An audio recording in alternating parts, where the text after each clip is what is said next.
안녕하세요. 반갑습니다. 오늘은 정말 4월 말 4월 30일 봄 기운이 완연한 그런 날입니다. 동창에 해가 밝고 그 햇살 아래 오늘 저와 여러분에게도 무한한 하나님의 소망이 가득 넘칠 줄로 믿습니다. 자, 오늘도 강의를 시작하면서 오남 이승만 박사의 건국 4대 이념에 기초해서 준비된 나의 조국 대한민국 한 곡 들으시고, 그리고 경제 부국을 이루신 중수 박정희 대통령의 노래 혁명의 불꽃처럼 두 곡 듣고 강의 시작하도록 하겠습니다. 자, 음악 듣겠습니다.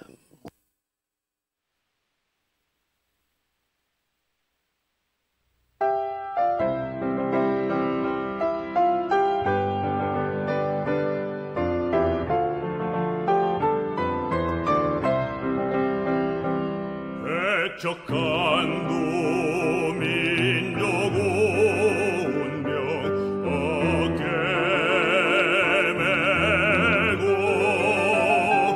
열강들의 각축 속에 독립을 이뤘네. 자유민주 시장 경제 동맹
땀 흘렸네.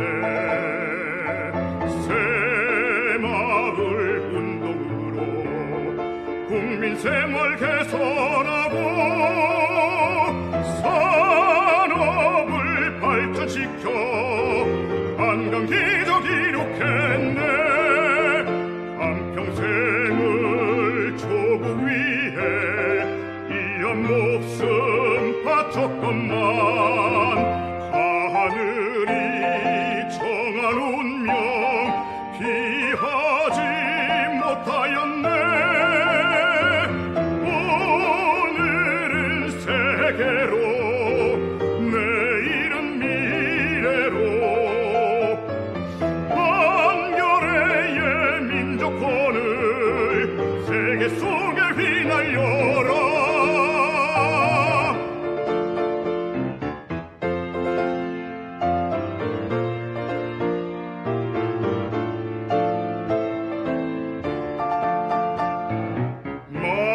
마을마다 도시마다 꿈과 희망 꽃 피우고 서로 돕고 세워주며 선진한국 이루었네.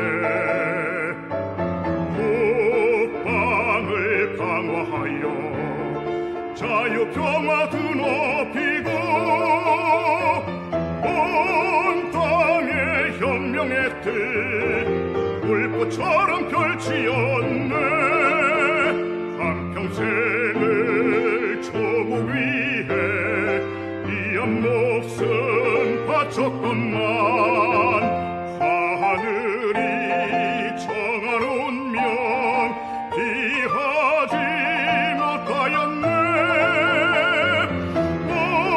오늘은 세계로 내일은 미래로 한겨레의 민족혼을 세계 속에 휘날려라.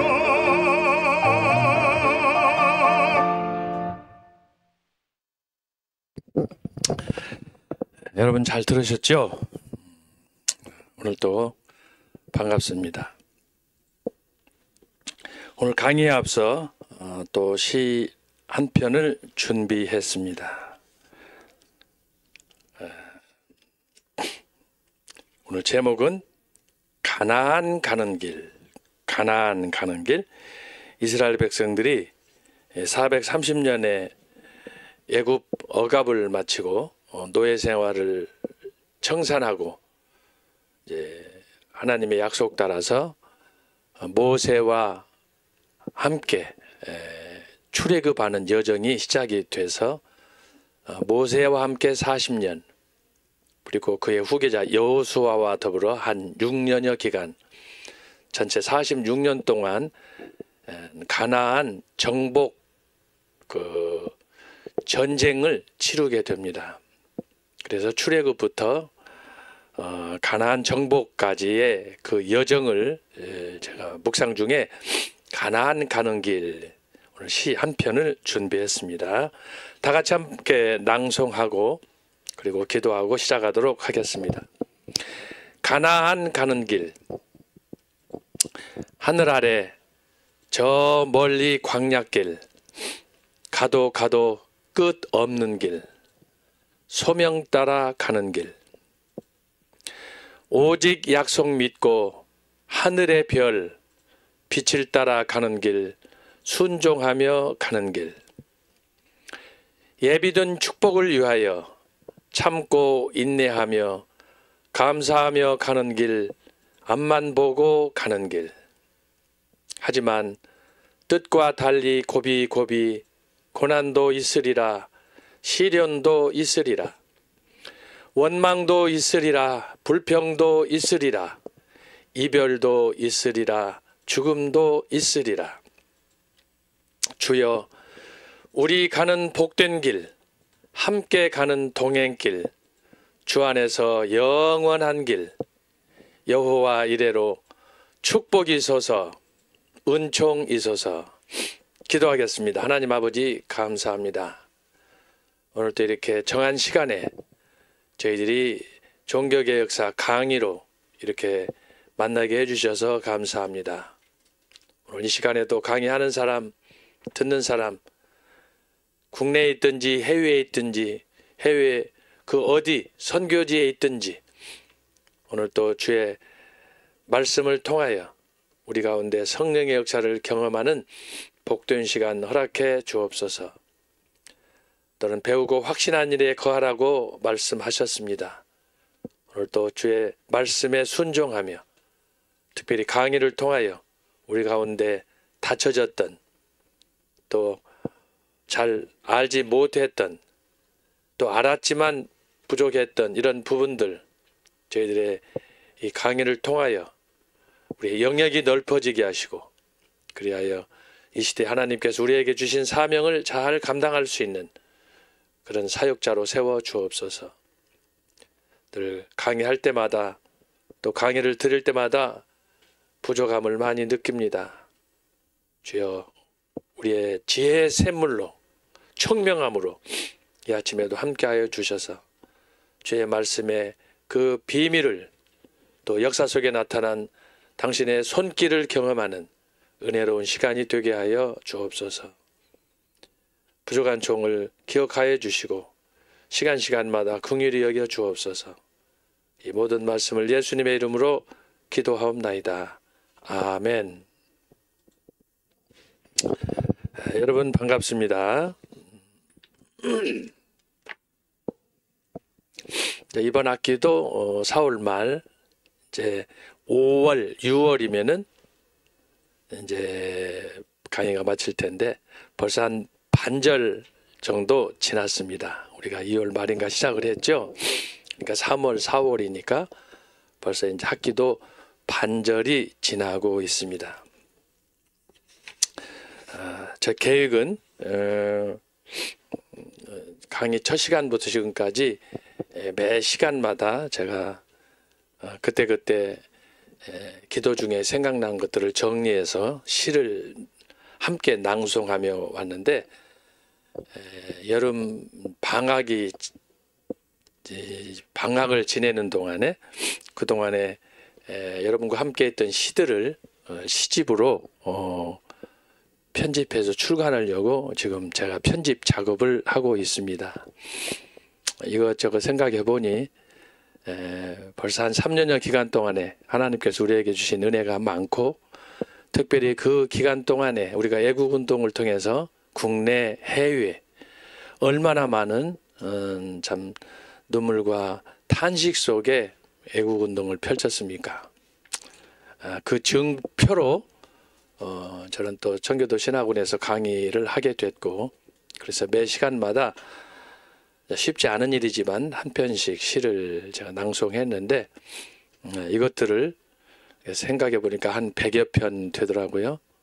그래서 이것을 묶어서 한 권으로 낼지 두 권으로 낼지 또 다른 시들이 있기 때문에 그렇게 해서 어쨌든 여름 방학 지나고 가을에는 시집도 여러분에게 선을 보일 수 있을 것 같습니다. 제가 지금 다 하나하나 지금 검토하면서 편집하고 있습니다.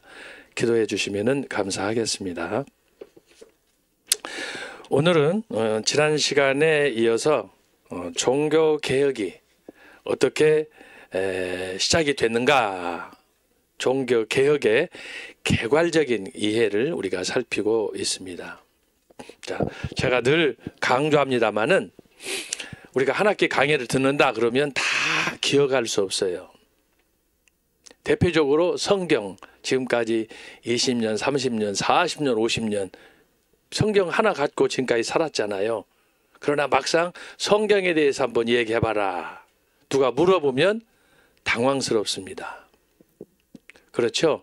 그래서 나름대로 이제 성경 읽고 신앙생활 하면서 각자 입장이 다 다를 수가 있겠지만 한마디로 말하면 성경 이렇게 하게 되면 여러분이 적어도 몇 마디는 할 수 있어야 됩니다. 예를 들면 성경 그러면은 여러분 하고 싶은 말 있죠? 여러분들은 뭐라고 얘기하겠어요? 저 같으면은 첫 번째 성경은 뭐냐? 기독교의 경전이다. 불교나 유교나 이슬람교나 각각 자기들의 경전이 있지 않아요? 그런데 기독교의 경전이 뭐냐? 성경이다. 성경은 곧 기독교의 경전이다. 그러면 성경이 기독교의 경전이면 다른 종교의 경전하고 성경이 뭐가 다르냐? 또 이렇게 나올 거예요.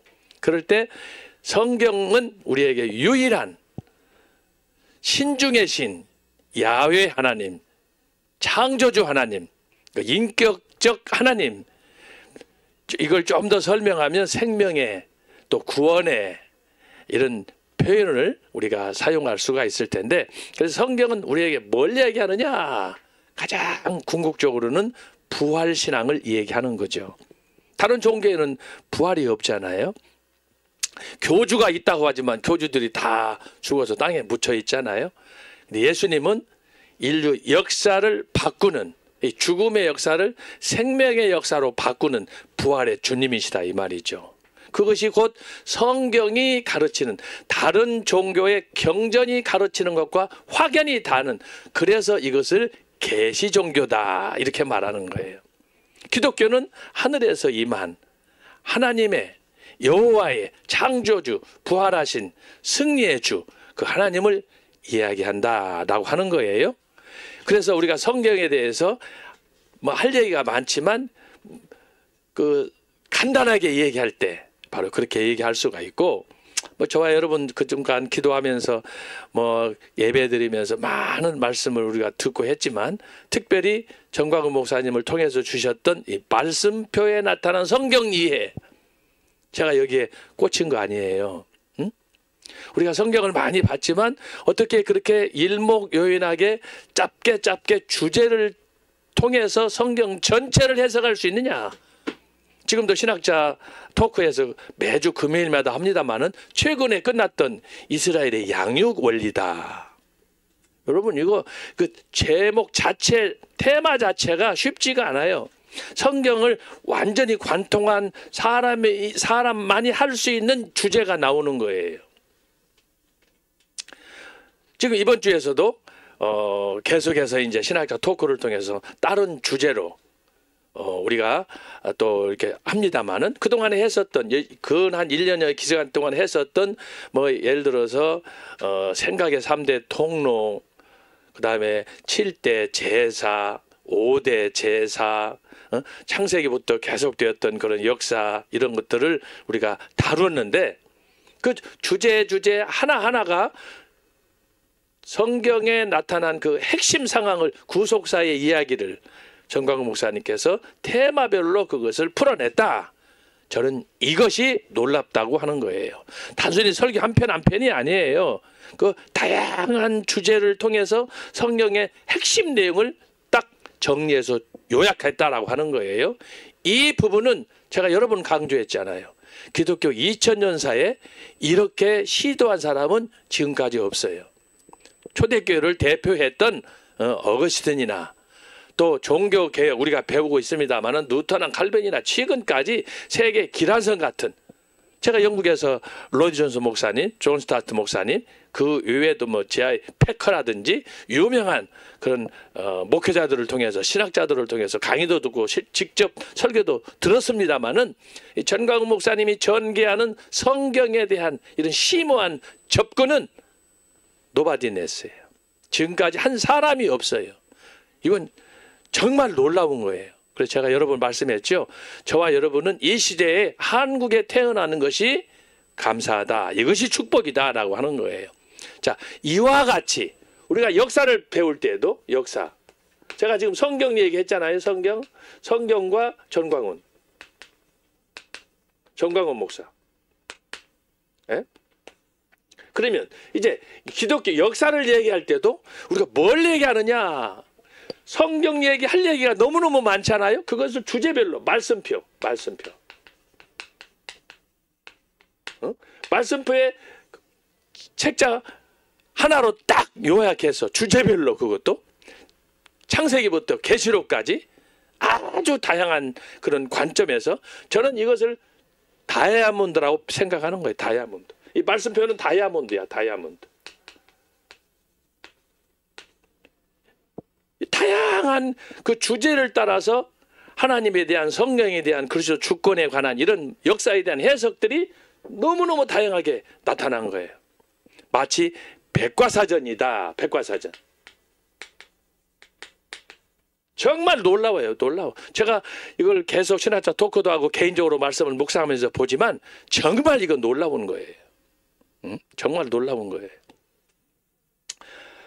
그런데 바로 우리가 이제 성경은 성경이고 역사를 배울 때에도 역사란 뭐냐라고 했을 때 그 역사를 우리가 조목조목 따져서 보는 것이 중요한데, 그동안 우리는 뭘 살펴봤어요? 초대교회. 초대교회. 그 다음에 1번. 2번 중세교회. 중세교회. 3번 종교개혁. 종교개혁. 이렇게 살펴봤잖아요.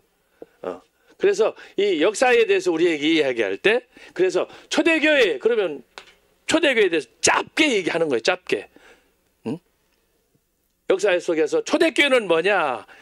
기독교의 마치 모판이다라고 할 수 있는 거예요. 온실과 같은. 예? 그런데 여기에는 수많은 역사들이 또 이렇게 내표되어 있잖아요. 제가 뭐라고 그랬어요? 이 초대교회를 교회자적인 관점에서 접근했을 때에는 네 가지다. 네 가지 원리라고 말씀드렸죠. 네 기둥. 응? 네 기둥.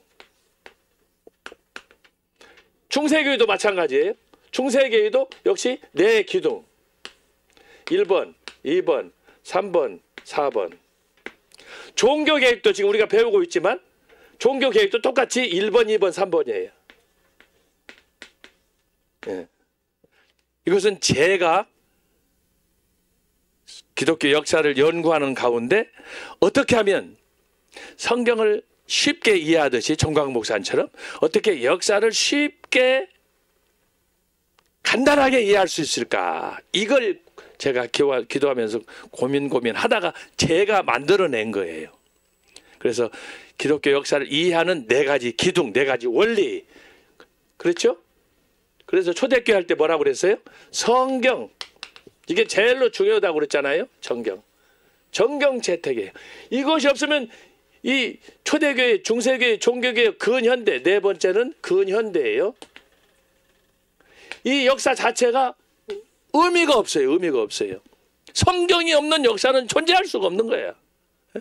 성경을 봐야 어떻게 우주가 창조됐는가를 알 수가 있고, 성경을 봐야 어떻게 역사가 진행이 될 것인가. 그러니까 과거, 현재, 미래가 성경에 있는 거예요.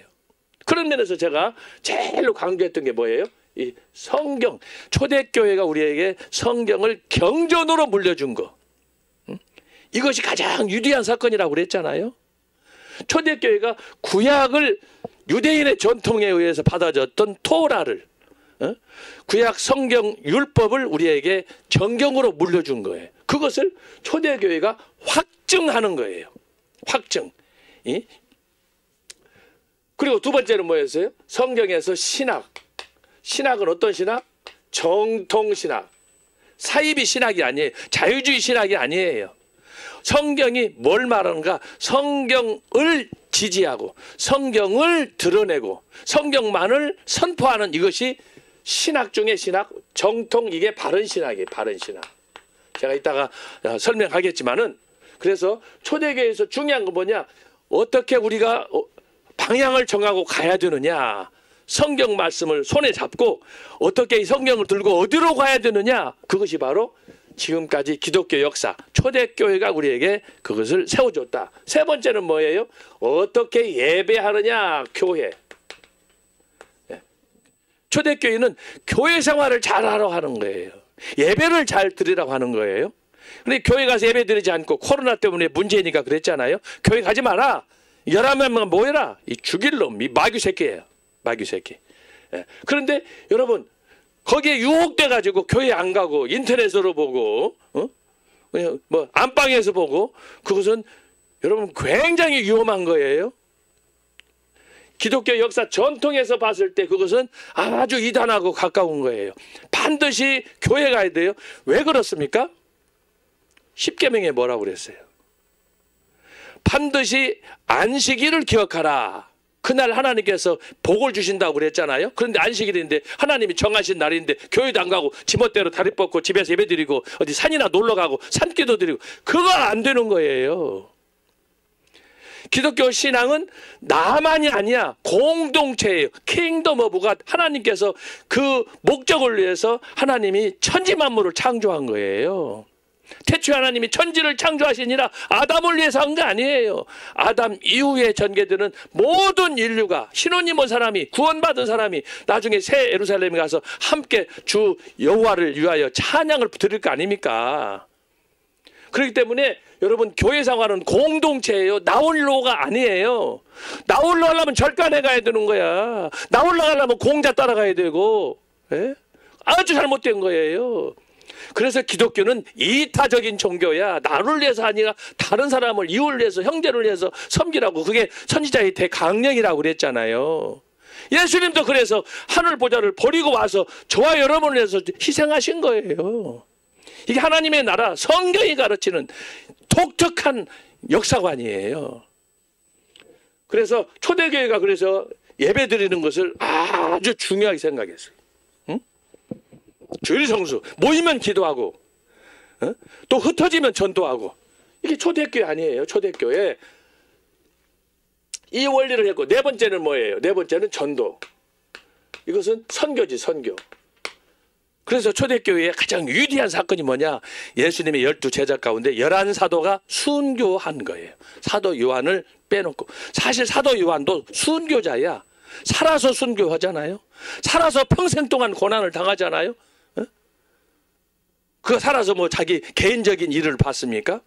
복음을 받고 계시받은 것을 마지막 쓰고 정리하고 그러다가 하나님의 품에 안기잖아요. 살아도 주를 위해서 죽어도 주를 위해서. 이게 결국은 순교 신앙이에요. 초대교회는 뭐냐? 그래서 마지막이 뭐예요? 순교 신앙이야. 순교. 중세는 뭐예요? 이대로 그대로 가는 거예요. 1, 2, 3, 4가 그대로 1, 2, 3, 4로 가는 거예요. 1번 성경을 부정하진 않았다고 그랬잖아요. 그러나 성경을 가르치지 않는 거예요. 그 대신에 뭘 가르칩니까? 교회에서 내려왔던 전승을 가르치는 거예요. 전승이 뭐예요? 공자왈 맹자왈 하는 거예요.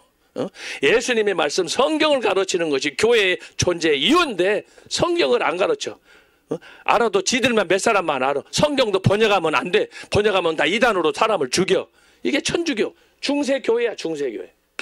그런데 바로 그래서 중세교회는 뭐예요? 왜 교회가 어두워졌느냐, 어둠. 왜 절망이냐, 이것을 보여주는 거예요. 그런데 재밌는 건 뭐예요? 성경의 원리, 신학의 원리도 여기서 말하는 정통 신학이란 성경에 기초한 신학이야. 성경을 드러내는 신학이야. 성경을 드러내는 설교해야 돼. 안 가르쳐. 신학이 죽었지. 세 번째, 예배. 교회는 웅장해. 교회는 아주 가면은 막 숨이 막힐 정도야. 그런데 뭐예요? 교회 예배가 어떻게 가식이야. 성경에 없는 전통을 가르치고 그러다 보니까 칠성례 제가 말씀드렸죠.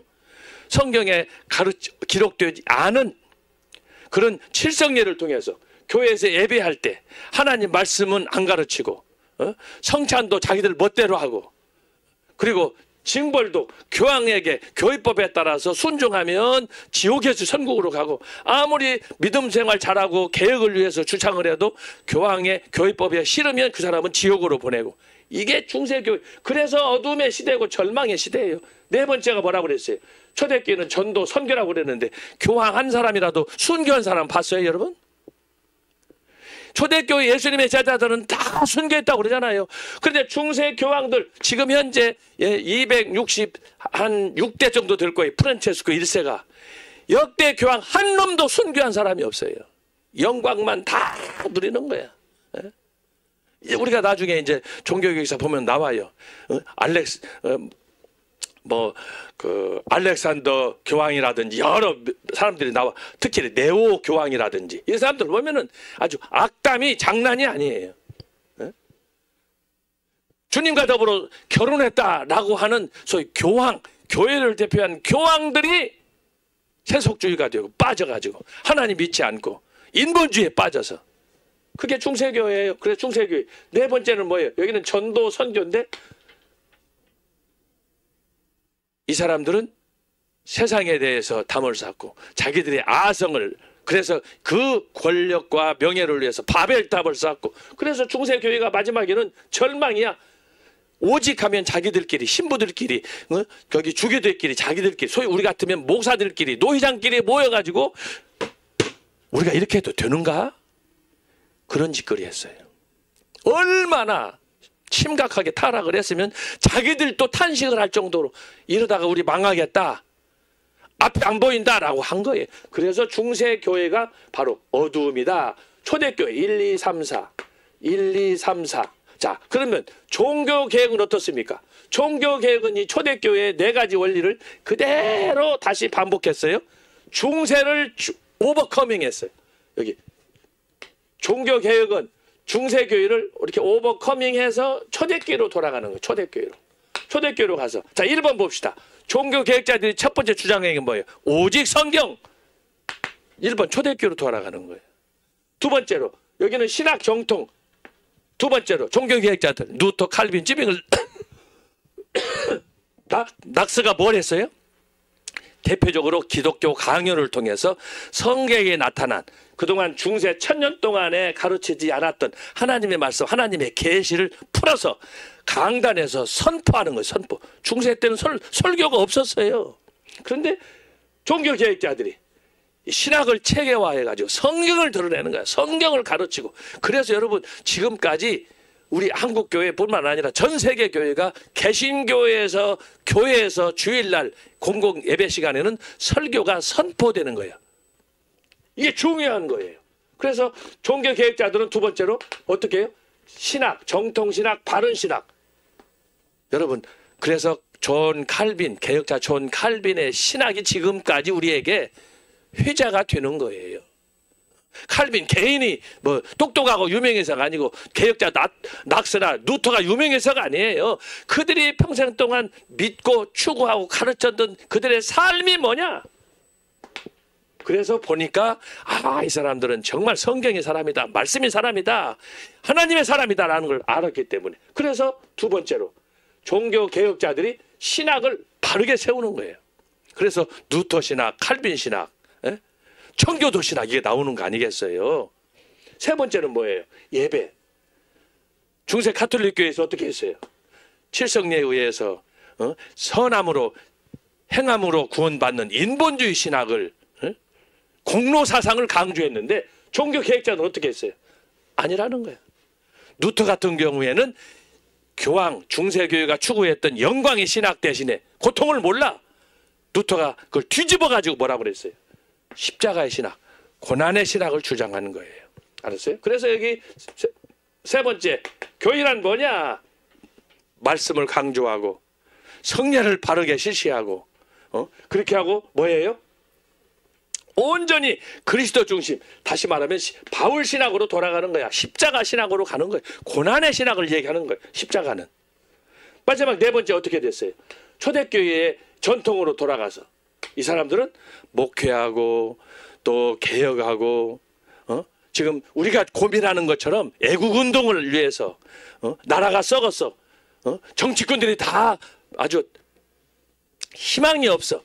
그럴 때 이 개혁자들이 루터나 칼빈이나 낙스나 찌빙거리나 영국의 청교도들이 앞장서가지고 이러면 안 된다는 거지.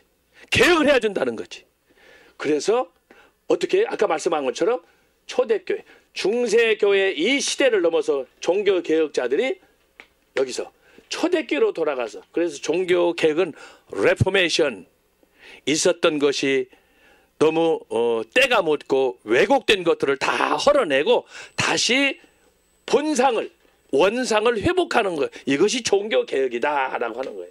알았어요? 그래서 종교개혁은 다시 초대교회로 돌아가서 결국은 뭐냐? 역사는 반복한다 라는 원리를 실증적으로 가르친 거예요. 자, 그러면 중요한 게 뭐예요? 근현대예요. 근현대. 자, 잘 보세요. 초대교회, 중세교회. 중세교회는 초대교회를 말아먹었어요. 그런데 그 다음 이어졌던 종교개혁은 중세교회를 뛰어넘어서 초대교회로 돌아갔어요. 그러면 지금 우리가 살고 있는 시대, 종교개혁이 끝나고 근현대, 지금 시대는 어떠냐? 야, 이게 참 오묘한 거예요. 르네 데카르트, 네덜란드 철학자였는데 실존주의의 대부라고 그러잖아요. 이건 조금 신학하고는 좀 거리가 있는 일반 사상사, 철학사에서 나오는 얘기인데 이게 신학하고도 일부 접목이 되어 있어요. 르네 데카르트가 했던 얘기 중에 여러분들 적어도 학교 다닐 때 좀 공부한 사람은 기억할 거예요. 나는 존재한다. 코기또 에르고 숨. 나는 생각한다. 그러므로 나는 존재한다. 이것을 주창해가지고 그 전에 있었던 철학사의 모든 역사를 르네 데카르트가 바꿔버린 사람이야. 그 핵심은 뭐냐? 나 없는 세상은 아무런 의미가 없다는 거예요. 내가 생각하는 그 이상의 그 어떤 것도 다 필요 없다는 거예요. 그러므로 이 세상에 가장 중요한 것은 뭐냐? 유아독존이다. 극단적인 실존주의를 주장하게 된 거예요. 그러다 보니까 어떻게 됐어요? 자, 잘 보세요. 초대교회, 중세교회, 종교개혁. 자, 근대로 가면서 첫 번째로 했던 것이 뭐냐? 실존주의가 나오면서, 경험주의가 나오면서, 관념주의 나오면서, 심지어 막판에 1900년대 소위 공산주의, 칼 막스나 그리고 레닌이 등장하고 뭐 그 외에도 수 없는 현대 사상가들이 있지만 그 사람들이 등장하면서 첫 번째 제기했던 게 뭐냐? 성경을 부정하는 거예요. 알았어요? 그래서 이 근현대에 오면은 이 철학하고 교묘하게 신학이 접목되면서 성경을 부정해. 성경은 문소설이다라고 하는 거예요. 여러분 들어보셨죠? 그래서 근현대는 뭐냐? 첫 번째로 성경을 부정해. 어떻게? 중세교회처럼 성경을 뒤집는 거예요. 두 번째로 2번 여기는 정통 바른 신학이라고 그랬잖아요. 두 번째는 뭐예요? 자유주의 신학이 등장하는 거예요. 자유주의 신학, 세속주의 신학, 물질 만능주의 등등 모든 것들이 여기 2번에 들어가는 거예요. 현대의 문제예요. 근현대 교회. 지금 현재 저와 여러분이 살고 있는 시대가 바로 이런 시대예요. 그냥 이름만 붙이면 신학인 줄 아는데 사실은 신학의 99%는 사기예요. 사기. 정통신학은 하나밖에 없어요. 그렇잖아요.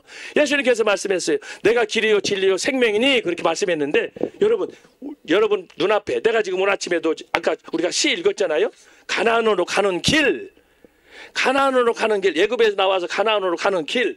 자, 여기 있어요. 잘 보세요. 자, 애굽에서 나와가지고 쭉 여기가 가나안이야. 가나안으로 들어갈 때, 자, 애굽에서 나왔을 때 가나안 가는 길이 수천 가지야. 수천 가지. 그렇지 않아요? 수만 가지 길이 있어요. 200만이다 그러면 200만 생각이 다 달라요. 한 놈은 이리 가고 한 놈은 이리 가고. 와, 그렇지 않겠어요? 어머니 아버지 자식하고도 생각이 달라. 하나님은 가나안으로 가라고 그랬는데 출애굽한 이스라엘 백성들이 따라는 가는데 억지로 가는 거예요. 억지로. 그러니까 분명 원망 불편이 막 쏟아져 나오잖아요. 홍해 앞에서도 막 원망하고 그러잖아요. 왜? 길이 다르고 생각이 다르니까. 어떤 놈은 가다가 또 뒤로 가자는 거야. 뒤로 가자는 거야. 그러면 다 죽는 거 아니에요. 그런데 잘 보세요. 애굽에서 가나안으로 가는 길은 우리가 눈앞에 봤을 때 수많은 길. 내가 이거 아침에 읽은 이 가나안으로 가는 길 읽어보면서 내가 오만 생각을 다 한 거예요. 애굽에서 가나안을 가야 되는데 앞이 보이지 않아. 어디 있는지도 몰라. 데이 바이 데이 날마다 그날 한 걸음씩 반 걸음씩 인도해서 가는 세월이야. 3일길이면 가는데 40년이 걸렸어. 알았어요? 왜 그러냐? 내가 가는 길을 나도 모르기 때문에 내일 일은 난 몰라요. 모르는 거예요. 그러니까 200만이면 200만, 250만, 250만 생각이 다 달라. 그들 각자의 가는 길이 달라. 그러나 여러분 내가 강조하는 게 뭐냐? 하나님이 성경을 통해서 가르쳐 주신 이 정통 바른 신학, 왜 좋은 교회를 택해야 되고 왜 좋은 신학을 해야 되느냐? 그래서 그러는 거예요. 여러분 천주교 신학, 천주교 그 신부들 데모 오는 거 보세요. 한신대학교 졸업생들 기장층 목사들 봐가지고 광화문에서 데모하는 거 보세요. 그들하고 짜가지고 윤석열 물러나라 하는 거 보세요. 미친놈들이지. 그게 신학 하는 놈들이에요? 근데 그 사람들만 있어요? 간판만 달면 교회인 줄 알고 간판 달면 신학교가 아니에요. 그래서 여러분 잘 봐야 돼요. 그 사람이 조금 실력이 없어도, 학위가 없어도, 그 사람이 정말 하나님 말씀에 잡고 기도하면서 정말 눈물 흘리면서 나라를 위해서 그러면서 오직 하나님만 들으냐. 총각 목사님이 그러는 분 아니에요. 그분 여러분 우리끼리만 얘기지만 공부를 많이 했어요. 학위가 있어요. 뭐가 있어요. 그러나 왜 제가 말씀드린 것처럼 왜 꽂혀 있느냐.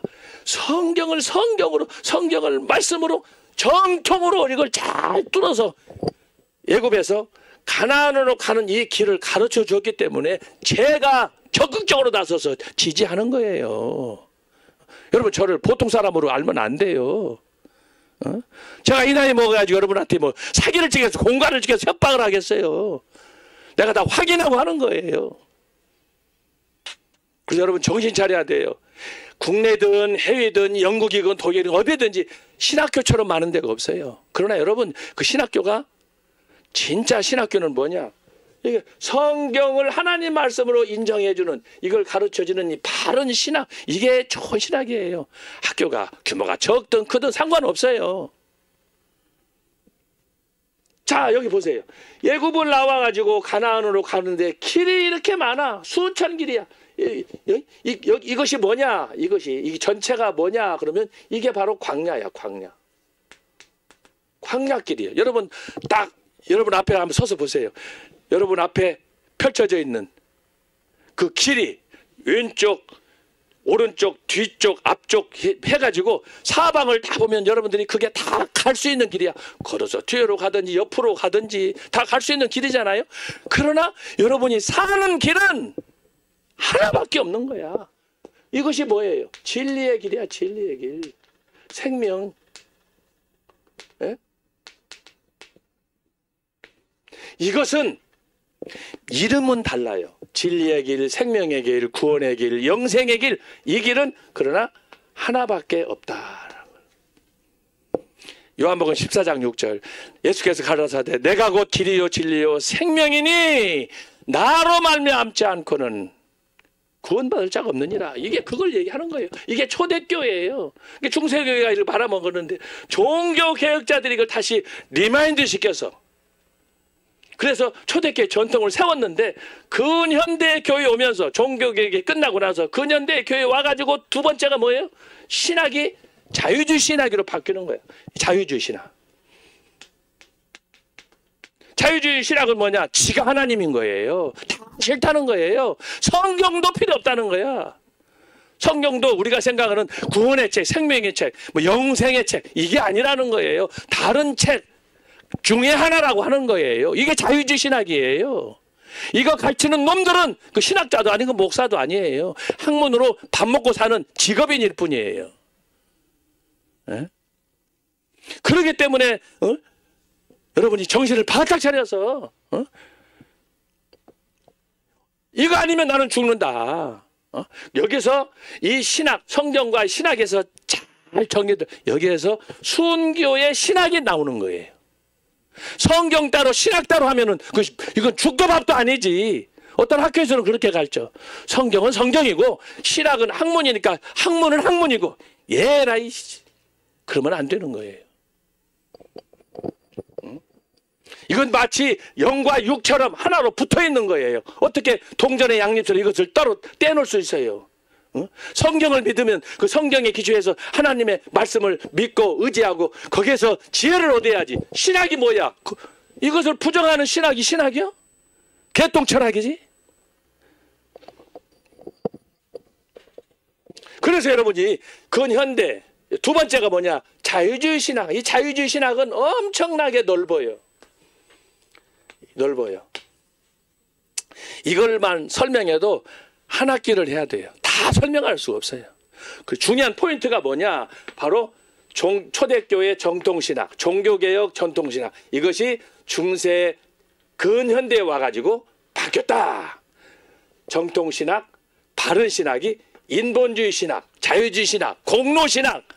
이걸로 다 바뀌는 거예요. 이게 세속화 신학으로도 가는 것이고, 이것이 민중신학으로 가는 것이고, 한국교회에서 민중신학이라는 것이 등장했어요. 지금 나는요 그게 70년대 80년대에 한국신학대학에 있는 교수 몇 분들이 그걸 주도했어요.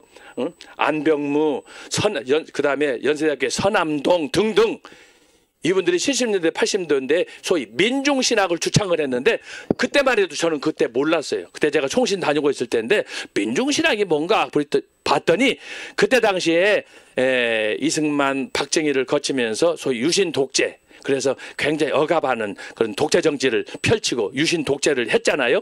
거기에 대해서부터 민중의 자유, 인권을 막 부르짖었는데 그것이 그때 당시에는 저는 잘 모를 때니까 민중신학이 국민과 함께 대중과 함께 이것은 자유를 찾고 그래서 신앙을 돈독하게 이런 거라 생각을 했는데 나중에 보니까 이게 빨갱이 신학이야.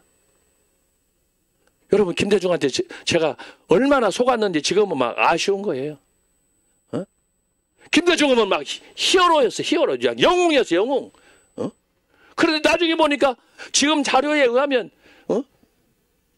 북한의 지시로 김일성의 지시로 김대중이가 여러분 전주에서 우리가 성경에 나타남 집회하는 가운데 전주에서 96세 된 할아버지 인터뷰하는 거 보셨잖아요. 문재인이 지금 김대중이는 문재인이라고 그러잖아요. 김대중이는 빨갱이라고 그러고. 이야 이거 몇십 년 만에 이게 사실은 공개되는 내용이에요. 근데 이거 어때요? 사실이잖아요 지금. 그런데 바로 이 자유주의, 민중신학이 아까 말한 여러 가지 신학들이에요. 세속화, 이름만 다를 뿐이에요. 이것이 아프리카 가면은 흑인 신학이 나오고 블랙 테올로지 나오는 거고, 흑인 신학이 나오는 거고, 해방 신학도 나와. 해방 신학. 이게 다 똑같은 것들이에요. 이름만 다를 뿐이지 실제로는 다 자유주의 신학이야. 하나님 필요 없다는 거예요. 내가 모든 것을 주도하겠다. 이것이 자유주의 신학이에요. 자유주의 신학. 그런데 근현대 교회는 종교개혁자들이 추구했던 이거. 예배도 뭐야? 예배. 우리는 주일날 예배에서 드리려면 꼭 교회 가서 주일 성수해야 되고 안식일을 지켜라. 현대 교회는 엊그제 우리가 봤잖아요. 코로나 때 교회 가지 마라. 그게 유혹에 넘어가가지고 교인들이 교회를 안 가. 지금 그전에 교회 다니는 사람 3분의 1 이상이 지금 교회 안 가잖아요. 코로나가 해제되는데 안 가는 거예요. 안방에서 취미생활하는 거예요. 여러분 이건 교회 생활이 신앙생활이 아니에요. 응? 조금만 태풍 한번 불어버리면 이거 다 추풍 낙엽이 될 존재야. 심각한 문제예요. 네 번째로 전도 선교. 현대 교회 전도 어떻습니까? 지금 안토니오 그람시가 만드는 여러분 11가지 10계명을 한번 보세요. 11계명. 동성애로부터 해서 남녀 성차별 없는 이런 모든 것들이 네 번째 전도 선교. 선교가 안 돼. 전철에서도 길거리에서 이제 예수 믿으라 하면 안 되고 왜 인종을 차별하느냐 이런 등등 남녀 차별하는 등등 성차별하는 거냐. 이건 초등학교 이 모든 문제가 교육 시스템 자체가 지금 총체적으로 무너진 상황 아니에요. 이게 뭐냐? 이 자유주의 신학 때문에 그러는 거예요. 근현대. 여러분이 가지고 있는 핸드폰, 인터넷 보세요. 제가 말씀했죠. 이건 마귀 새끼라고 그랬잖아요. 그거 없었을 때는요. 타이핑 치고 하는 것도 고생이었지만 그래도 말씀 보고 기도하고 했는데 요새 내가 지난주에도 그렇고 굉장히 세게 말씀했잖아요. 특히 목사들. 성경 안 읽어요. 응? 그리고 여기 보따리 장사들이 그냥 여기저기 몰려다녀. 워커힐에 선다더라. 소공동에 노태 선다더라. 막 몰려다녀. 식사 한 끼 대접받으려고. 그런데 그 마음 영혼은 죽어 있어. 왜? 말씀이 없는 거예요. 네? 말씀이 없어요. 가지고 어디 가서 뭐 좀 있나 이거 좀 구경이나 했었고 말이에요. 인터넷 주말 되면 인터넷 뒤져가지고 거기 좋은 거 없나. 여러분 그 짓거리 하지 마세요. 그렇게 장사하지 마세요. 그렇게 하려고 목사지 되면 되는 거예요. 그게 제가 지금 얼마나 지금 이거 내가 분개하듯이 얘기합니까? 지금 지난 시간 오늘 네 번째 그런데 신앙이 잘못되니까 그러는 거예요. 영혼에 대한 사랑이 없어요. 여러분, 자유주의 신학은 절대 영혼에 대한 사랑이 없어요. 상대편을 물질로 봐가지고 그 사람을 영혼을 파서 죽이는 거예요. 이 자유주의 신학이야. 마귀 새끼지, 마귀. 1등 마귀 새끼지. 특급 마귀 새끼야. 이것이 교회 안에 지금 들어와 있기 때문에, 그래서 이걸 가리켜서 좌경 신학이다. 좌경, 소위 좌파. 그래서 자유주의 신학을 용공이라고 그러는 거예요. 공산주의랑 똑같은 거예요. 여기에는 영혼이 없어요. 왜? 하나님을 부정하고 성령을 안 믿는데 무슨 자유주의 신학이 뭐가 있어? 그래서 저와 여러분은 오직 성경으로 돌아가야 돼. 성경으로. 그래서 하나님 말씀 붙잡고, 이거 아니면 나는 끝난다. 신학교 다니는 것이 간판이 되면 안 되는 거예요. 신학교 가는 것이 목사 자격증 따는 걸로 끝내면 안 되는 거예요. 우리 주변에 그냥 널려 있어. 저같이 목사 갈 정도로. 여러분, 제 말 잘 들어요. 그래서 혹시라도 제 강의 듣다가, 내가 잘못했구나, 목사 사표내겠다. 사표내. 쓰레기 같은 짓 하지 말고.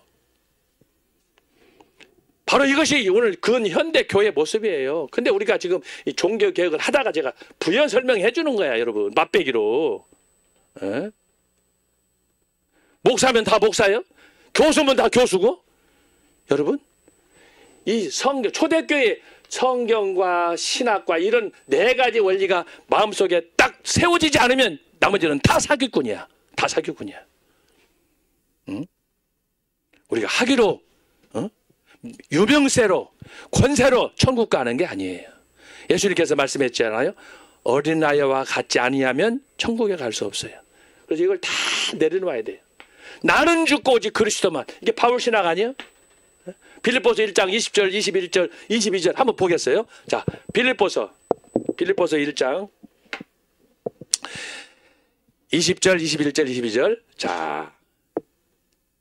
자, 같이 읽어봐요. 나의 간절한 기대와 소망을 따라 아무 일에든지 부끄럽지 아니하고 오직 전과 같이 이제도 온전히 담대하여, 여기 보세요, 살든지 죽든지 내 몸에서 그리스도가 존귀되게 하려 하나니. 21절, 이는 내게 사는 것이 그리스도니 죽는 것도 유익함이니라.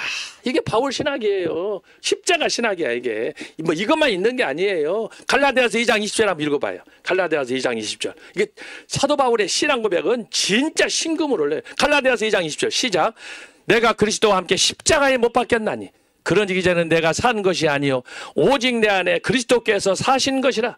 이제 내가 육체 가운데 사는 것은 나를 사랑하사 나를 위하여 자기 몸을 버리신 하나님의 아들을 믿는 믿음 안에서 사는 것이라. 그래요. 이것이 성경을 바로 믿을 때 나오는 십자가의 신학이에요. 저가 아니면 다 자유주의 신학이고 가짜예요. 짝퉁 신학이에요. 네? 그래서 하나님이 보실 때 학위가 없어도, 유학을 안 가도, 시골에서 비록 목회할지라도, 몇 명 안 될지라도 진실된 마음으로 하나님 앞에 기도하면서 엎드려서 하게 되면 그 사람이 참 목자예요. 그 사람이 진실된 목사예요.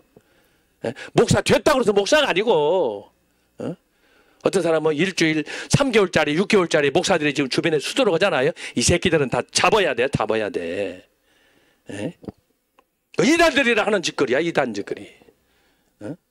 정상적으로 공부하고 연구하고 말씀 붙잡고 해도 부족할 판인데 그걸 자격증 따가지고 목사에서 뭐 달라고 그러는 거예요.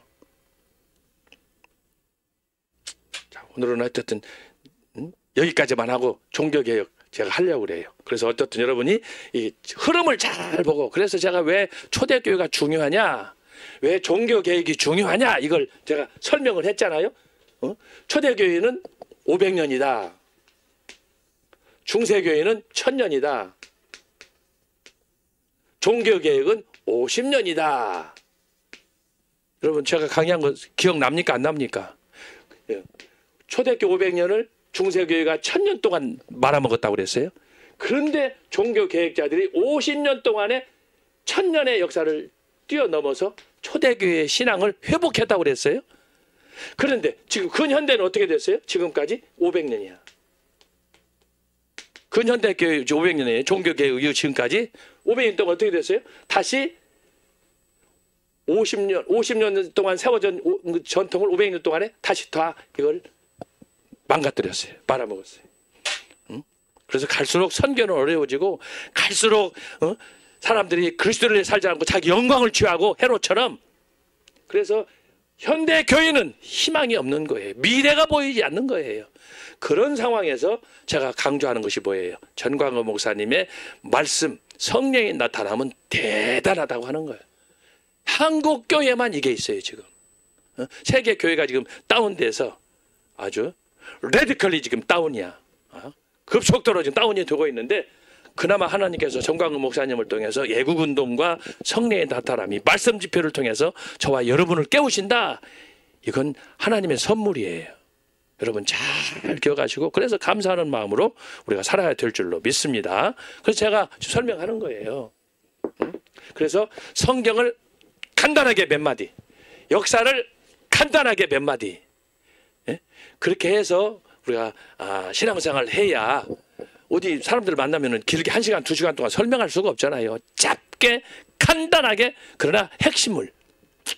자, 그런 상황에서 오늘은 그러면 종교 개혁이 어떻게 진행이 됐는가, 이걸 이제 조금 제가 지난번에 말씀하셨듯이 한 걸음 조금 깊이 들어가서 살펴보는 거예요.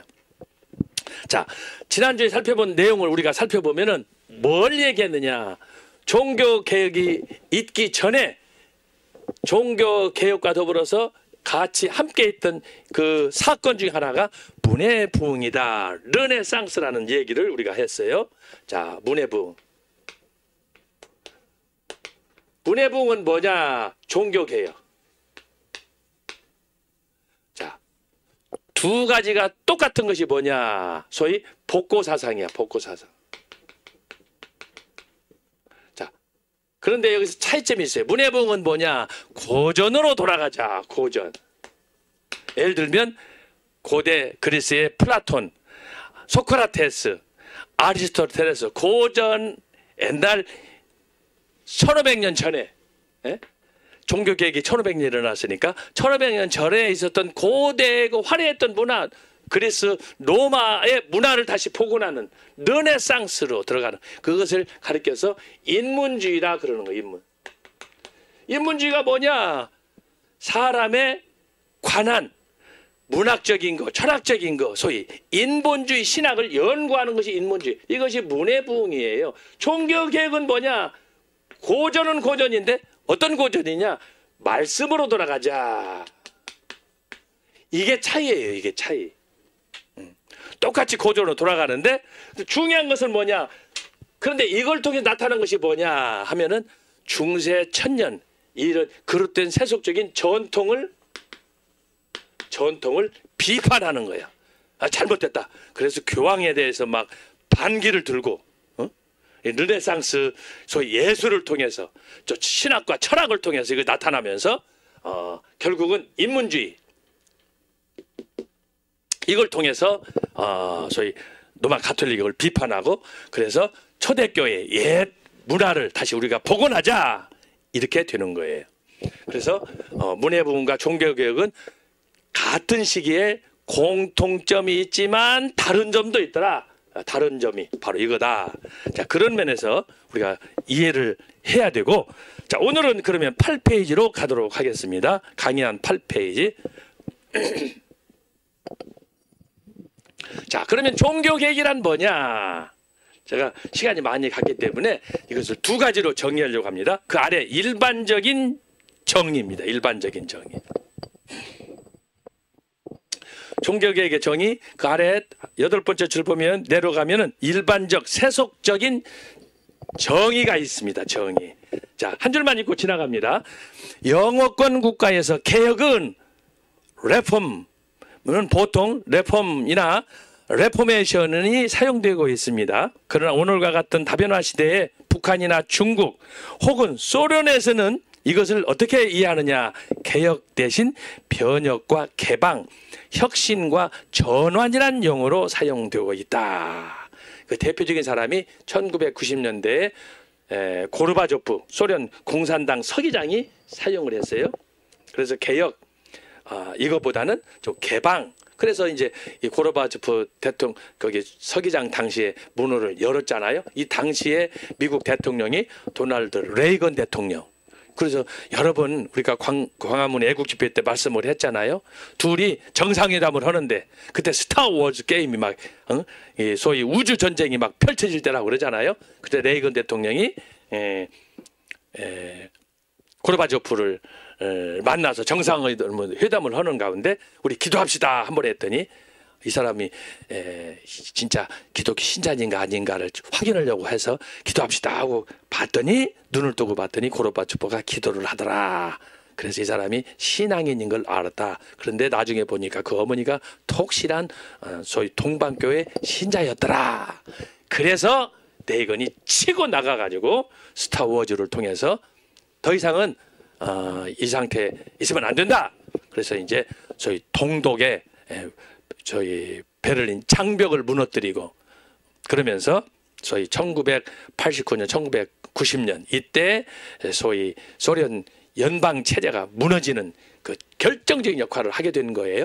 거기에 기초한 것이 바로 이 고르바초프의 개혁 대신에 변혁과 개방이 나오게 됐다. 그래서 결국은 두 분이 아마 노벨 평화상을 그때 받은 걸로 기억합니다. 그래서 여러분 이것을 이해하시기 바랍니다. 두 번째는 그 2번입니다. 그 아래. 이게는 특수적 교회적.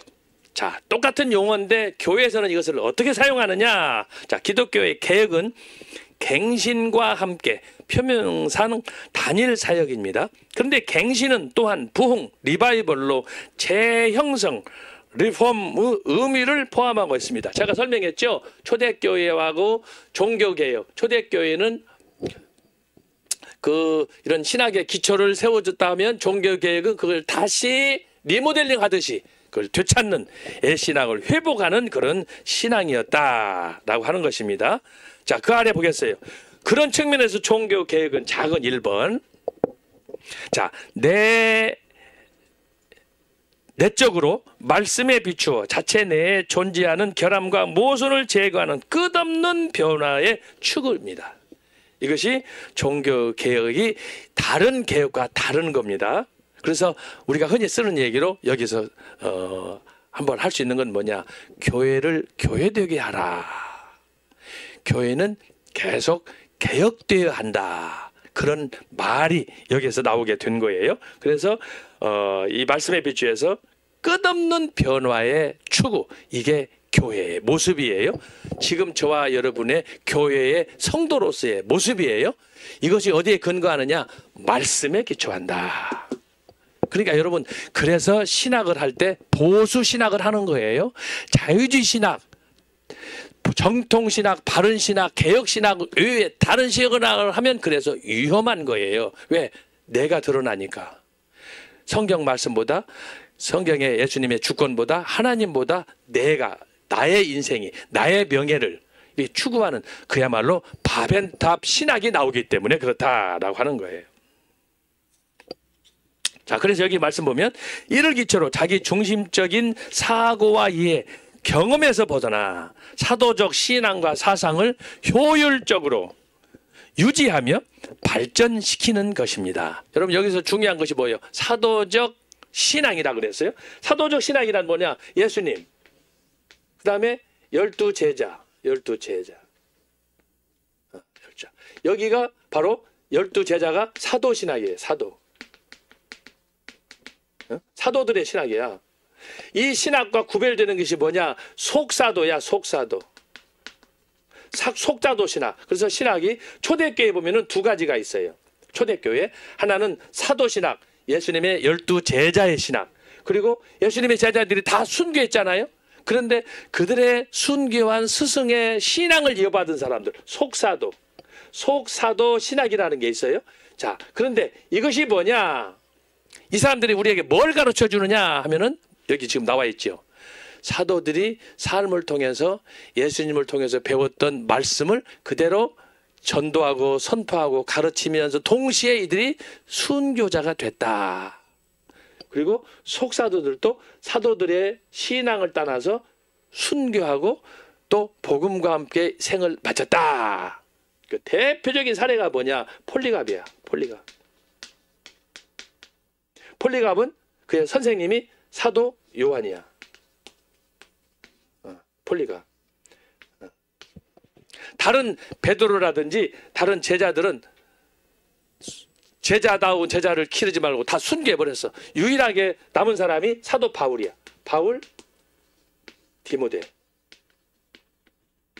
디모데는 사도 바울의 아들과 같은 사람인데 얼마나 사도 바울의 신앙을 잘 전수받아서 그래서 그걸 직접 편지에 썼잖아요. 너희 할머니 유니게로부터 받은 신앙을 네가 그렇게 잘 보존했구나. 네가 비록 나이가 어리지만 너 연수함을 누구도 너를 능멸하지 못하리라. 그만큼 말씀의 사람, 기도의 사람이 되거라. 이게 디모데전서, 디모데 후서에 나와 있는 사도 바울의 유언 아닙니까? 유언. 유언이에요 이게. 그래서 여기서 말하는 사도 신앙이란 뭐냐? 한마디로 말하면 순교 신학이다. 순교 신앙. 순교야. 예수님의 제자들이 12명 제자들이 가론유다야 그렇지만은 나머지 다른 마띠아까지 다 순교당 거잖아요. 그래서 이게 사도들의 신학 하면은 순교 신앙이야. 내가요 다음에 지금은 초대교회, 중세교회 종교 개혁이지만 나중에 이제 초대교회에서 강의하게 되면은 다시 내가 순교의 신앙에 대해서 여러분한테 강의 한번 할 거예요.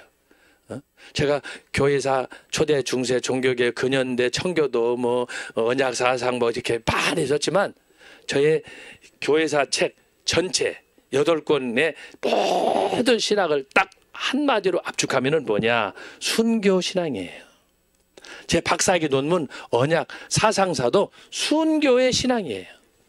종교개혁기에 스코틀랜드에 피바람이 불었어요. 영국에도 청교도 운동이 일어날 때 피바람이 불었어요.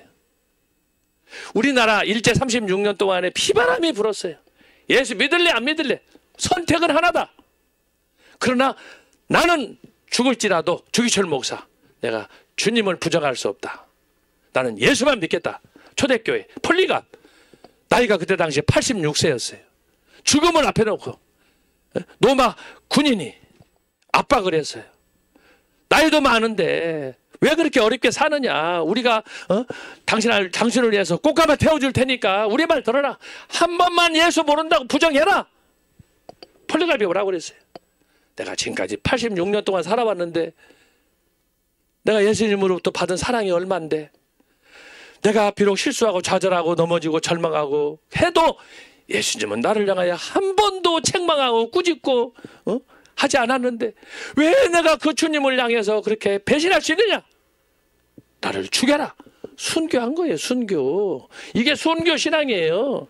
근데 이 폴리갑만 그런 게 아니야. 예수님의 제자들 초대교회 수많은 성도들이 여러분 카타콤에 순교터 노마에 지금도 있어요. 내가 현장을 내가 다 가본 사람이에요. 노마도 있고 터키 카타콤에도 있고 영국에도 있고 그 나라마다 요소 지하 동굴에 박해를 피해가지고 지하 동굴에 숨은 거예요. 가장 현장감이 있는 게 이탈리아 노마에 있는 카타콤 순교지.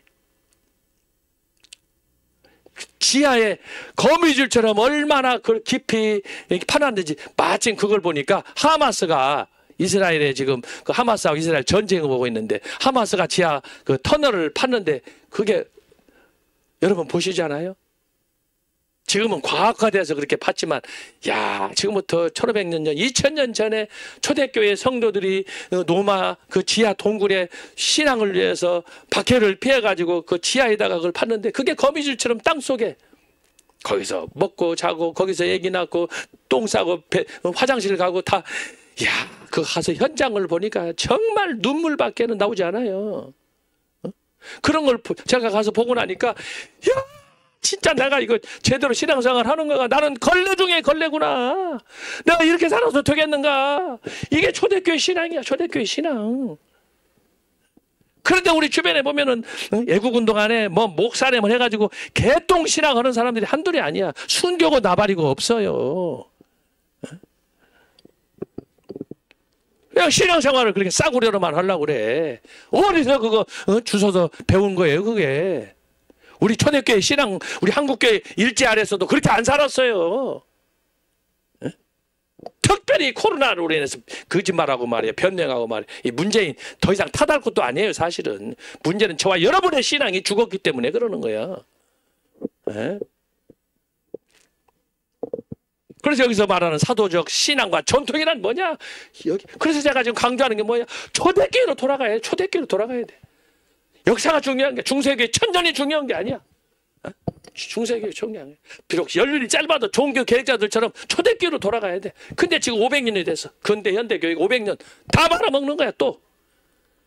이건 절망이야. 여러분 한국 교회, 세계 교회를 보세요. 영국 교회, 미국 교회, 유럽 교회를 보세요. 모스크바는 세워져 가고 교회는 문 닫고. 제가 유학해도 영국도 마찬가지야. 그때 당시에 이제 제가 갔을 때 제2차 세계대전 이후 영국이 경제적으로 아주 어려웠어요. 거기에다가 독일에서 간 자유주의 신학, 튜빙겐 대학교를 중심으로 한 이 자유주의 신학, 성경을 믿지 않는 문서설, 이것이 막 들어가가지고 전 세계를 막 휩쓸고 다닐 때야. 그때 로얄, 소위 영국 왕립, 그 왕립원에서 그 왕실의 주치의로 들어갔던 닥터 마틴 로이드 존스, 그걸 보고 야 내가 핀셋 잡고 주사기 잡고 사람 영혼을 치료하는데 한 사람 한 사람 그걸 내가 치료해주고 돈 받고 생활에 만족하고 내가 이렇게 하게 되겠느냐? 나 이거 다 때려치겠다. 내가 영혼의 의사가 되겠다. 그래가지고 목사가 되는 거예요. 그래가지고 20세기를 완전히 사로잡는 목회자 중에 목회자, 설교자 중에 설교자로 닥터 마틴 노이 존스, 강해 설교의 1인자가 되는 거예요. 알았어요? 말씀밖에 없다는 걸 깨달았기 때문에. 교회 가니까 목사들이 성경 얘기 안 해. 전설 따라 삼천리만 하고 성경은 편집다 그러고 자유주의 신앙만 하고 인본주의만 강조하고 그러니까 노이 존스가 의사 때려쳐버린 거예요. 그래서 나라도 나서서 교회를 개혁하기 때문에 영국계 이러다가는 완전히 망한다. 그렇게 기도하면서 했던 사람이 로이 존스인데 그래가지고 전 세계가 로이 존스를 통해서 얼마나 은혜를 받고 부흥을 체험했습니까? 그의 꿈도 순교신앙이야. 여러분 저와 여러분이 신앙생활 하는 걸 그냥 취미로 하려고 하면 안 돼요. 목숨을 걸어야 돼. 자, 초대교회 지금 초대교회 사도들의 신앙을 제가 여기 지금 얘기하는 거잖아요. 사도적 신앙과 사상을 효율적으로 유지하며 발전시켰다. 이게 종교 개혁. 그래서 레포메이션, 초대교회로 돌아가자. Back to the early church. 초대교회로 돌아가는 거예요. 그래야 산다는 거예요. 이것을 몇 년에 50년 동안 했다 이 말이에요. 1000년 동안 교회가 어둠 속에 빠졌을 때 이것을 다시 리바이벌 시키는 역사. 그래서 종교 개혁은 위대하다고 제가 말씀드리잖아요. 역사상 위대한 사건이 많지만 16세기 종교 개혁 이상의 위대한 사건은 없다고 제가 말씀드리잖아요. 여러분 기독교 역사 자체가 다 미러클이에요. 예굽에서 탈출한 거, 바벨론에서 탈출한 거, 헬라 알렉산드에서 노마치아에서 교회가 얼마나 박해받고 어려움을 겪었습니까? 초대교회도 로마 황제들에 의해서 400년 동안을 핍박사 어려움은 고난의 역사야. 그런데도 불구하고 오직 하나 신학. 여러분 아까 말씀드렸죠. 바른 신학은 하나밖에 없어요. 길이 많아도 여러분 아무렇게나 한다 우리 말에 그러잖아요. 아무렇게나 가도 서울만 가면 된다. 이건 개똥철하게 하는 얘기예요. 그거 세상에서 소망 없는 이런 무작위로 쓰는 말을 교회에서 성도들이 써. 어떻게든 돌아가든 앞으로 가든 질러 가든 뒤로 가든 그 서울만 가면 된다. 여러분 그것은 아주 어리석인 사람을 병신 만드는 거예요. 예? 여러분 상식적으로 생각해봐. 가능하면 똑바로 지름길이 있는데 왜 돌아가? 이건 바보들이 하는 짓 아니에요? 돌아가면 시간 낭비, 돈 낭비, 뭐 에너지 낭비 그렇잖아요. 3일 길로 가는데 왜 40년 동안 돌아가? 그거 잘한 거예요? 그걸 변명할 거예요? 말이라고 해요? 이건 아주 잘못된 이 기독교인들의 이 철학 생각 자체가 바뀌어야 되는 거예요. 바뀌어야. 제가 이것과 관련해서도 정말 할 얘기가 많아요. 우리가 흔히 하는 얘기로 그래. 털어서 먼지 한다는 사람 없대. 그래서 이재명도 그렇고 나도 그렇고 다 똑같은 사람이래. 그런 싸가지들이 어디가 있어요? 예? 그러면 이재명 따라가 살든지 민주당으로 가든지 할 거 아니야. 세상 64만 표가 뭐야? 예? 그것은 내가 비록 부족해서 실천을 못할지라도 그런 말을 하면 안 되는 거예요. 예? 다니엘에서 보면은 다니엘은요. 거기 당시에 느부갓네살 왕이 나라를 다스릴 수 있는 세 사람의 총독을 임명했을 때 그 세 명 가운데 다니엘이 됐어. 다른 두 놈이나 그 옆에 있는 신복들이 다니엘이 어떻게 하는가 보려고 다니엘을 살살 뒤져봤어. 거기 보면요, 다니엘은 그들이 다 뒤져봐도 먼지 하나 나지 않았어요. 그렇게 가는 거예요. 그래서 여러분, 우리가 말을 할 때도 언어 사용을 할 때 함부로 하지 말라는 거예요. 세상에서 듣고 불교에서 듣고 여기저기서 얻었던 그런 짬뽕 얘기 듣고 와가지고 교회에서 그걸 문자 쓴다고 거룩하게 하면 안 되는 거예요. 내가 못 산 건 못 사는 대로 회개하는 것이고 그걸 변명으로 삼으면 안 된다는 그런 얘기야. 여기서 지금 그거예요. 앞을 가도 뒤를 가도 돌아가도 서울만 가면 된다. 이것은 세속적인 얘기고 인본주의적인 얘기예요. 그러면 돌아가가지고 석가모니 만나고 되겠네? 돌아가도 공자말 맹자를 만나면 되겠네? 아주 잘못된 거예요. 오직 성경은 뭘 가르치느냐? 직진으로 바른 길로 가는 거예요. 바른 길. 그 길은 협잡하다고 그랬잖아요. 좁은 길이에요. 그래서 여러분이 이걸 잘 생각을 해서 애굽은 길이 많아. 그래서 우리에게 분별을 요구하는 것이고, 그래서 참 목자장을 만나서 가나안으로 가야 되는 것이고, 그것이 모세의 길, 여호수아의 길이야. 예수님이 가신 길이고, 그걸 여기서 지금 제가 설명하는 거예요. 이 짧은 문장이지만. 그래서 여러분들이 사도적 신앙, 이것을 여러분들이 기억하시면 좋겠습니다. 자, 그 다음 페이지로 넘어가면은 2번, 작은 2번이 나와요. 거기. 자, 여기 한편, 자, 내적인 거하고 위쪽이에요. 위쪽 계획은 주님의 지상 명령을 이 땅에 실현하기 위한 영향력의 증대. 이게 바로 선교예요, 선교. 여러분, 왜 사도들이 순교를 합니까? 전도, 선교하려고. 그래서 죽는 거예요. 자기만을 위해서 했다면 순교할 이유가 없어. 그렇지 않아요? 내가 나를 위한다면 코로나처럼 좋은 때가 어디가 있어? 감방에서 할렐루야, 골방에서 할렐루야, 교회도 안 가고 할렐루야. 그러나 그것은 죽음이에요, 죽음. 네? 신앙은 위쪽으로, 세상적으로. 예수님이 뭐라고 그랬어요? 제자들한테 마태복음 28장에 너희는 온 세상으로 나가 제자를 삼고 내가 올 때까지 세례주고, 그래서 복음을 전파하라. 사도행 1장 8절에서도 그랬잖아요. 예루살렘과 유대와 사마리아와 온 땅끝까지로 복음을 증거하라고 그랬잖아요. 마태복음, 마가복음에서 마찬가지야. 그래서 여기서 말하는 것이 뭐냐? 내가 받은 복음을 세상에 나가서 증거하는 거, 영향력을 확대하는 거. 그래서 예수님께서 말씀하신 것처럼 너희는 세상에서 빛이 되어라, 소금이 되어라. 예수님은 십자가를 통해서 그것을 보여주었어요. 빛과 소금을 십자가를 통해서 보여주셨어요. 여러분이 그것을 볼 수 있는 눈이 열려야 되는 거예요. 자, 건너뛰어요. 나머지는 교환 참석하시고, 그 아래 보면 6번 개혁의 요소와 주체 그랬어요. 개혁의 요소와 주체, 요소. 자, 첫 번째는 성경 권위의 확증. 자, 오늘 여러분한테 초대교회, 중세교도 얘기하고 문해봉도 얘기하고 뭐 여러 가지 사도적인 신앙도 다 얘기했는데, 오늘 강의는 여기서 이제 세 가지로 압축이 되는 거예요. 첫 번째가 뭐냐? 성경 권위의 확증. 자, 이것을 다른 용어로 하면은 뭐냐? 바른 신학이에요. 바른 신학. 성경 권위의 확증은 바른 신학이에요. 자, 읽어봅시다. 이는 성경이 하나님의 말씀이며 구원 얻는 진리임을 믿는 것이다. 오직 그리고 전적으로 성경, 솔라, 토타, 스크립투라.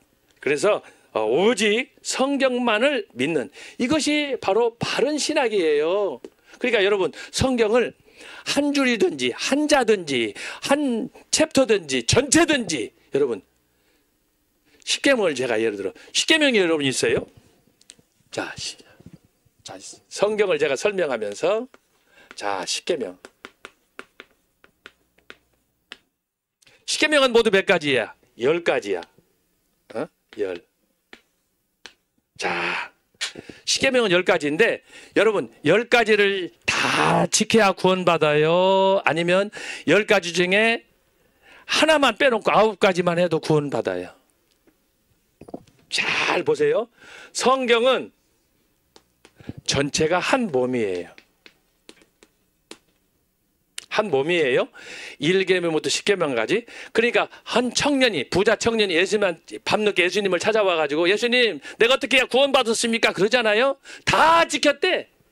예수님께서 그러면 네 재물을 팔아서 불쌍한 사람들에게 나눠주라. 소위 이웃사랑을 실천해라. 그랬더니 젊은이가 고민하고 갔어요. 그건 뭐예요? 하나도 안 지킨 거예요. 알았어요? 10계명은 10가지지만 이 10가지로 분석한 이유는 뭐냐? 저와 여러분을 위해서 쉽게 이해할 수 있도록 하나님께서 우리한테 가르쳐 준 거예요. 그런데 이 성경을 그러면 하나로 하면 뭐냐? 사랑이야, 사랑. 그러면 다 지켰다고 그러면 이웃을 사랑하라 그런데 싫었다. 안 지킨 거야. 그래서 이 10계명은 뭐냐? 한 몸이야. 한 몸이지만 10개야. 마치 여러분의 몸과 같아. 우리 몸과 같아. 10계명이에요. 자, 그런 것처럼 10계명을 지키려면은 1계명, 2계명, 3, 4 다 지켜야 되는데 혹시라도 그 중에 못 지켰다 그러면은 다 못 지킨 거야. 10계명 중에 하나를 못 지키면은 다 못 지킨 거예요. 그러니까 10계명을, 이걸 율법이라고 그러잖아요. 율법. 율법으로 구원받을 사람은 한 사람도 없는 거예요. 알았어요? 이 율법 안에 뭐가 있어요? 두 가지로 나눠져. 하나는 신율, 인율. 네? 신율, 인율이 나눠져. 그래서 하나님에 관한, 사람에 관한 것이 나타나는데 궁극적으로는 뭐냐 하면은 사랑이야. 요한복음 13장 말씀하신 예수님의 말씀. 하나님을 사랑하고 이웃을 사랑하라 그러잖아요. 그 사랑은 하나예요. 하나, 궁극적으로. 자, 그런데 자, 그렇다고 한다면 10계명이 10가지지만 그 중에 하나를 안 지켰을 때 어떻게 되느냐? 다 안 지켜야 무효. 자, 성경은 뭐냐? 성경은 하나님의 계시야. 그런데 어떤 사람은 창세기는 마음에 들어. 근데 어떤 사람은 내귀가 마음에 안 들어. 어떤 사람은 막 출애굽기도 마음에 안 들어. 뭐 성막이 나오고 뭐 이상가 나오고 또 선지서도 안 들어. 맨날 계명이 나오고 심판이 나오고 저주가 나오니까, 자, 그러면은 안 된다는 거예요. 성경은 한 몸이야. 십계명도 한 몸이야. 그래서 때때로 내가 이해 안 될 때라도 그걸 받아들이고 그것을 믿고 기도하는 거예요. 때때로 시편 같은 경우는 쉬니까 얼마나 편하고 읽기가 좋아. 그래서 하나님의 말씀은 단맛과 쓴맛이 같이 있어요. 십계명도 마찬가지야. 그렇잖아요? 그런 것처럼 바른 신학이란 뭐냐? 성경 말씀을 하나도 제하지 말고 온전히 믿는 신앙. 이것이 그래서 보수적인 신학자들이 하는 이야기로 축자 영감, 말씀 점까지라도 하나님의 계시를 다 믿으라 라고 하는 거예요. 이것이 완전 영감이다 라고 하는 거예요. 이것이 바른 신학이야. 두 번째는 뭐가 있느냐? 자, 두 번째는 그 다음 페이지로 가겠어요. 자, 2번에 뭐라고 들었느냐 하면은 실천적 삶의 실현. 이것은 2번. 자, 바른 생활이야. 자, 여러분, 바른 신학, 성경의 기초에서 기도하고 말씀 듣고 실천하고 할 때 자동적으로 나타나는 게 뭐냐? 바른 생활이에요. 바른 생활. 성경 따로 우리의 생활은 따로 할 수가 없어요. 지금 아까 이 얘기했잖아요. 성경과 신학을 따로 나눈다. 믿는 것과 지적으로 행동하는 걸 따로 나온다. 그럴 수가 없는 거예요. 그건 하나님이나 하는 거지 아무나 인간은 못 하는 거예요. 똑같은 거예요. 내가 성경을 믿었으면 학문도 믿어야 되고 성경을 안 믿었으면 신학도 안 믿는 거예요. 이거 따로 갈 수밖에 없어요. 근데 대부분의 신학교에서 신학과 하나님의 말씀을 따로 해, 따로. 그건 무슨 얘기냐? 성경 말씀을 믿고 싶을 때는 믿고 믿기 싫을 때는 안 믿겠다. 내가 하나님 되겠다 라고 하는 거예요. 자, 잘 기억하시고. 그래서 이 바른 신학에서 뭐가 나오느냐? 바른 생활이 나온다. 바른 생활. 그래서 여기 자 한번 읽어보겠어요. 말씀을 통해 열매 맺는 삶을 이루어야 한다. 개인적으로 말씀을 묵상하며 기도하고 전도의 열매를 맺어야 한다. 때를 얻든지 못 얻든지 해야 된다. 그 이유는 로마서 8장 29절 그 아래에 있죠. 하나님이 미리 아신 자들을 또한 그 아들을 형상을 본받게 하기 위하여 미리 정하셨으니 이는 그로 많은 형제 중에서 받아들이게 하심이니라. 결국은 하나님의 축복이에요. 자, 세 번째가 있어요. 세 번째, 이걸 잘 기억하시기 바랍니다. 세 번째는 뭐냐? 바른 교회예요. 교회. 세 번째, 자, 교회 중심적인 삶. 저와 여러분의 신앙이 교회 중심으로 해야지 교회를 떠나지 않으면 마치 고아가 되면 안 되는 거예요. 그래서 여러분이 사랑제일교회 또 여러분 지방일 때는 여러분의 교회 하여튼 교회를 중심으로 나가야 되는데 그 교회가 말씀에 기초한 교회, 바른 신학이 성립된 교회여야 된다라고 하는 거예요. 그래서 교회 십자가 간판이 있다고 따라가다가 잘못 따라가면 이만희한테 가면 죽는 거예요. 에? 거기다가 또 영생교회 가면 죽는 거예요. 또 구원파 박옥석이 따라가면 죽는 거예요. 에? 여러분 여기 가나안으로 가는 길은 하나밖에 없다고 했잖아요. 내가 볼 때 그럴 것 같아도 그건 길이 아니에요. 사람의 보기에는 그럴 때도 죽음의 길이고 사망의 길이에요. 오직 예수님 따라가는 길만이 사는 거예요. 이것이 바로 바른 신학이야. 그리고 실천과 바른 교회. 그래서 여러분이 교회 생활을 잘 해야 됩니다. 그래서 여러분 교회 선택하는 것이 중요해. 지금 한 달 전부터 전광구 목사님께서 지금 광화문에서 열린 교회를 목회하고 있어요. 광화문 교회. 세계에서 제일 높고 큰 교회야. 여기에는 다 있어. 분수도 있고, 그다음에 가로수도 있고, 거기에는 같이 500여의 음식을 먹었던 도시락도 있고 다 있어. 호텔도 있고 세상에 예수님 당시에는 호텔도 없었어. 근데 지금은 막 호텔에 옆에 막 그냥 동아방송에 막 광화문에 그냥 뭐 온 왔다 갔다 하는 그런 관광객으로부터 해가지고 그런데도 불구하고 그런 그 혼란 중에서도 광화문 교회가 주일마다 예배를 드린다. 여러분 이거 역사에 대한민국 심장 광화문에서 광약교회 열린 예배가 드려지고 있다. 한번 따라서 해봐요. 할렐루야. 할렐루야. 할렐루야. 이런 운동은 역사상 없어요. 매 주마다 한두 사람도 아니고 수천만, 수십만 명이 또 애국운동으로 참석하고 이런 놀라운 역사가 일어나고 있잖아요. 그래서 오늘은 강의가 세 가지예요.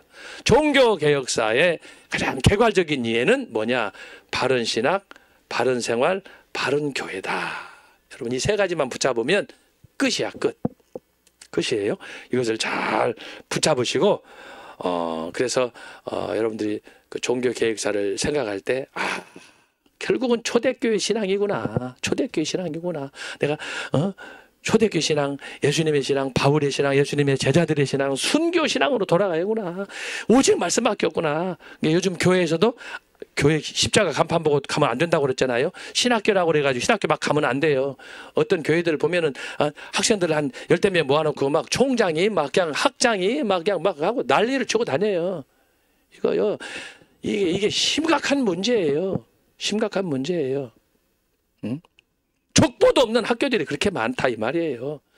내가 옛날에 들을 때 왕십리 어디 뭐 종로 가면은 한 30만 원, 50만 원, 100만 원 주면 그 자리에서 이틀 만에, 일주일 만에, 3주 만에 목사도 준다는 거 아니야. 이런 쓰레기들이 어디가 있어요. 에?